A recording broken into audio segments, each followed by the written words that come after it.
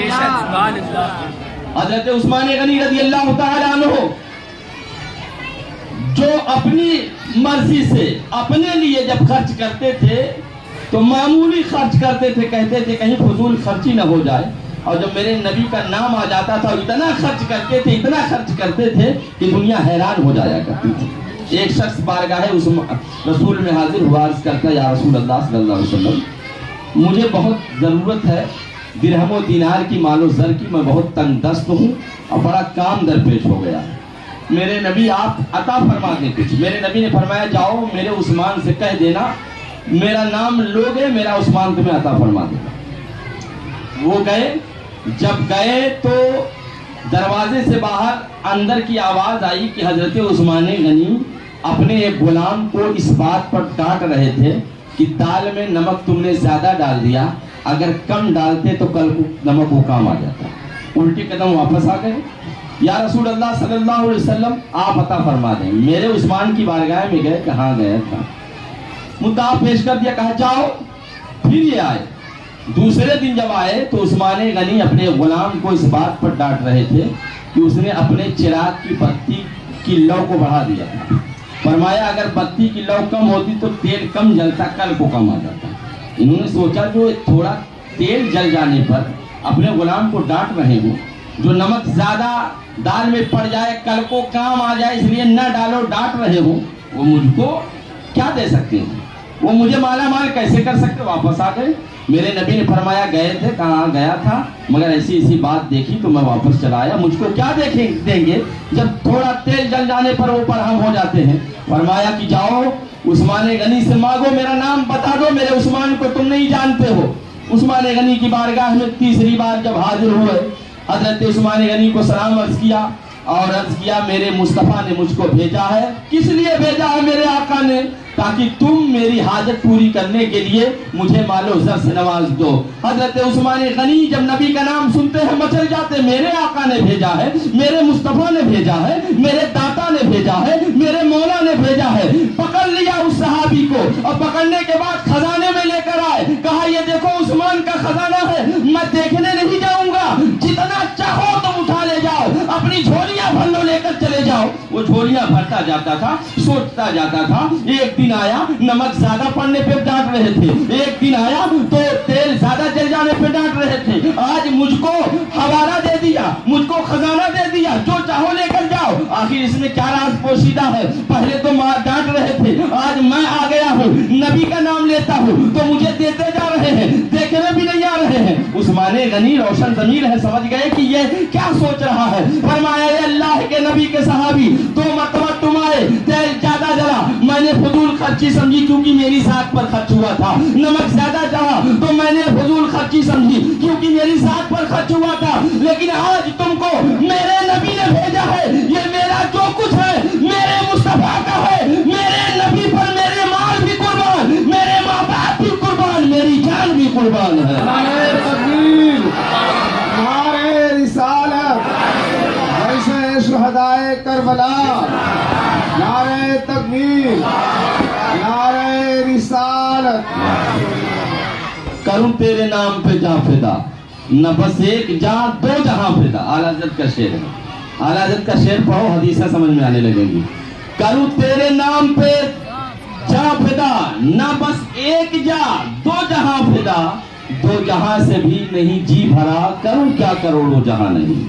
حضرت عثمان غنی ہمیشہ حضور پاک صلی اللہ علیہ وسلم کی آواز سنتے تھے اور لبیک کہتے تھے، اور اس طاق میں لگے رہتے تھے کہ میرے نبی کو کب کیا ضرورت ہو جائے عثمان بارگاہ نبی میں سامان لے کر حاضر ہو جائے۔ چنانچہ جیش اسرا کے موقع پر، جب جنگ تبوک کے موقع پر، چونکہ مسلمان قحط سالی کا شکار ہو گئے تھے، قحط سالی سے پریشان تھے، تنگ دست ہو گئے تھے، کھانے پینے کی چیز نہیں تھی، لوگ پتے کھایا کرتے تھے۔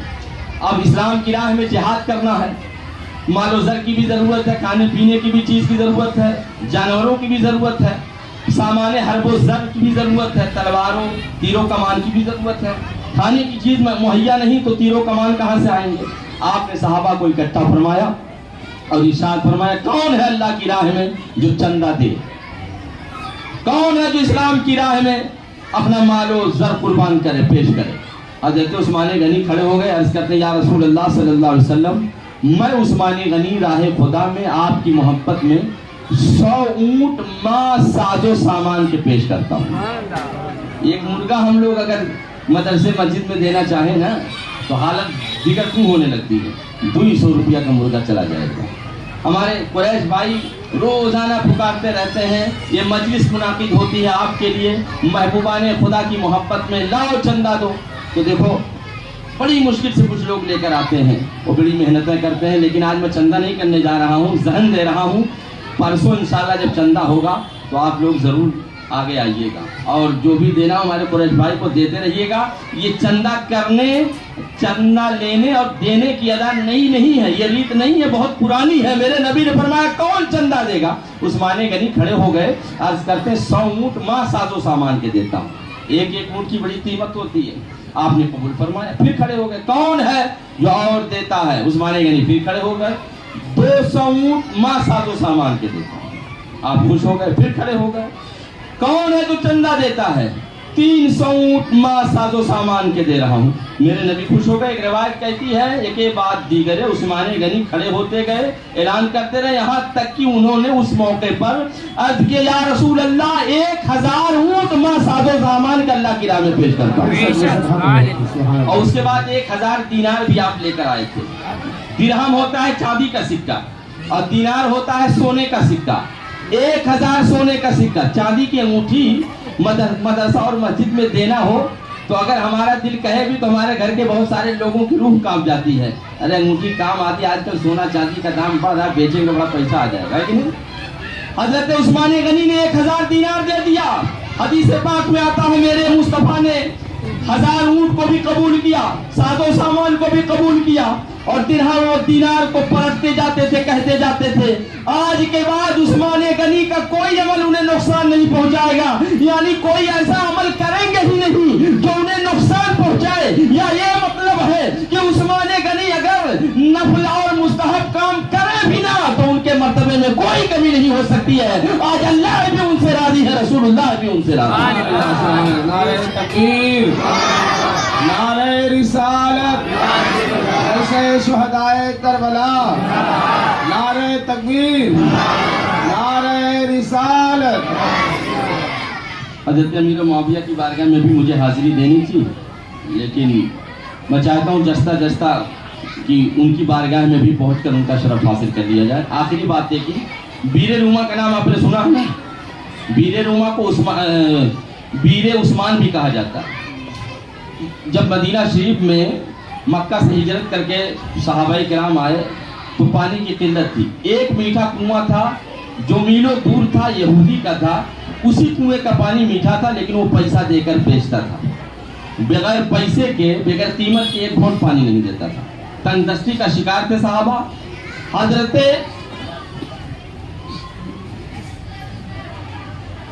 حضرت عثمان غنی رضی اللہ عنہ نے 12,000 درہم دے کر کے آدھا کنواں خرید لیا۔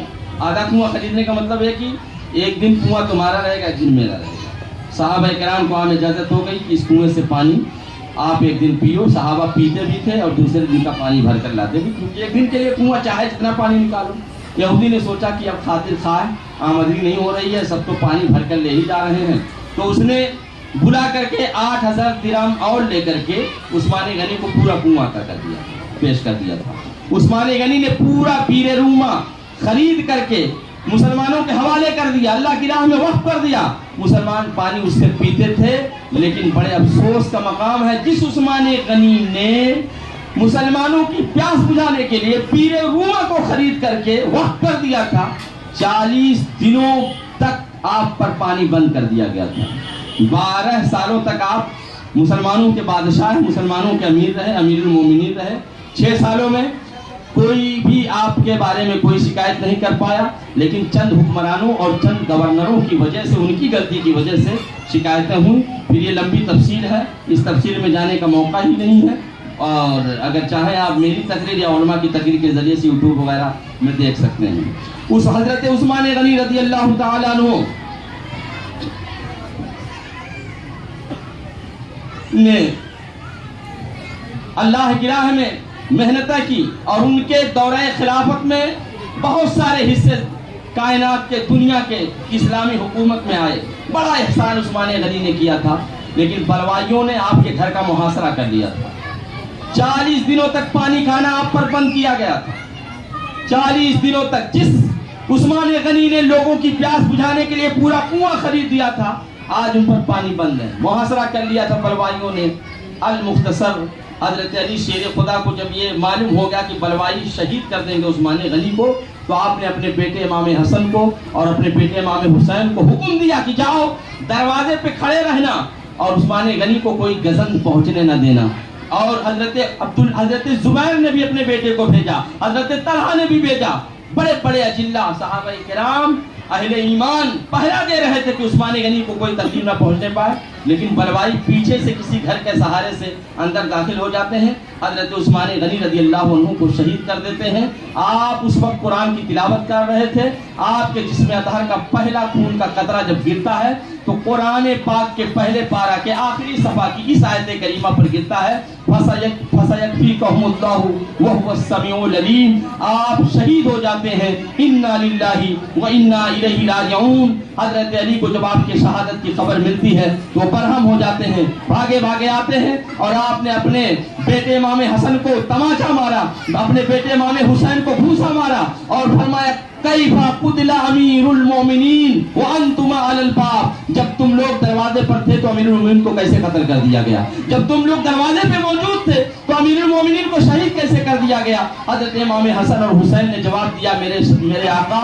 میرے والد ماجد، ہم لوگ تو پہرا دے رہے تھے، لیکن بلوائی پیچھے سے گھس کر کے ان لوگوں نے، ان ظالموں نے حضرت امیر المومنین کو شہید کر دیا ہے۔ برادران اسلام، حضرت عثمان غنی رضی اللہ تعالیٰ عنہ جن کے بہت سارے احسانات ہم پر ہیں، ان احسانوں کو ہم بھول نہیں سکتے ہیں۔ حضرت امیر معاویہ رضی اللہ تعالیٰ عنہ نے بھی اسلام اور مسلمانوں کے تئیں بڑا احسان کیا ہے، ہم ان کو بھی نہیں بھول سکتے ہیں۔ انشاءاللہ الرحمن جستا جستا بیچ میں کبھی میں حضرت امیر معاویہ کی بارگاہ میں عقیدتوں کا خراج پیش کروں گا۔ ایک آخری بات پیش کر دوں کہ حضرت امیر معاویہ رضی اللہ عنہ کو جو برا بھلا کہتے ہیں وہ برے ہیں، امیر معاویہ کا کچھ نہیں بگاڑ سکتے ہیں۔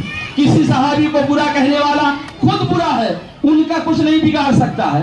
ارے جس امیر معاویہ کے حوالے سے میرے نبی نے فرمایا، اللہم اجعلہ ہادیا مہدیا واجعل ہادیم بہنا، اے اللہ میرے امیر معاویہ کو ہادی بھی بنا دے، مہدی بھی بنا دے، یعنی ہدایت والا بھی بنا دے، ہدایت دینے والا بھی بنا دے، اور اس کے ذریعہ سے لوگوں کو ہدایت عطا کر دے۔ تو ہمارا عقیدہ ہے جب میرے نبی نے ان کو مہدی کہہ دیا، ان کو ہادی کہہ دیا، لوگ لاکھ برا کہے، میرا امیر معاویہ برا ہو ہی نہیں سکتا ہے، جس کو اچھا میرے نبی نے کہہ دیا۔ نعرہ رسالت، جلسہ شہدائے کربلا، نعرہ تکبیر، نعرہ رسالت۔ اور امیر معاویہ پر حضور کو اتنا بھروسہ، ہر ایک کو اپنا کاتب نہیں بنایا جاتا۔ کاتب اپنے خط لکھنے کا، رازدار اور رائٹر سب کو نہیں بنایا جاتا، اپنے رخ کا لکھنے کا ہر ایک کو رائٹر نہیں بنایا جاتا، جس پر بھروسہ اس پر اس کو بنایا جاتا ہے۔ امیر معاویہ کی عظمت پر ہم سب کی جان قربان، اللہ کے نبی نے اپنا کاتب امیر معاویہ کو بنایا تھا۔ اللہ تعالیٰ ان کا فیضان عطا فرمائے، آمین بجائے سید المرسلین، استغفر اللہ۔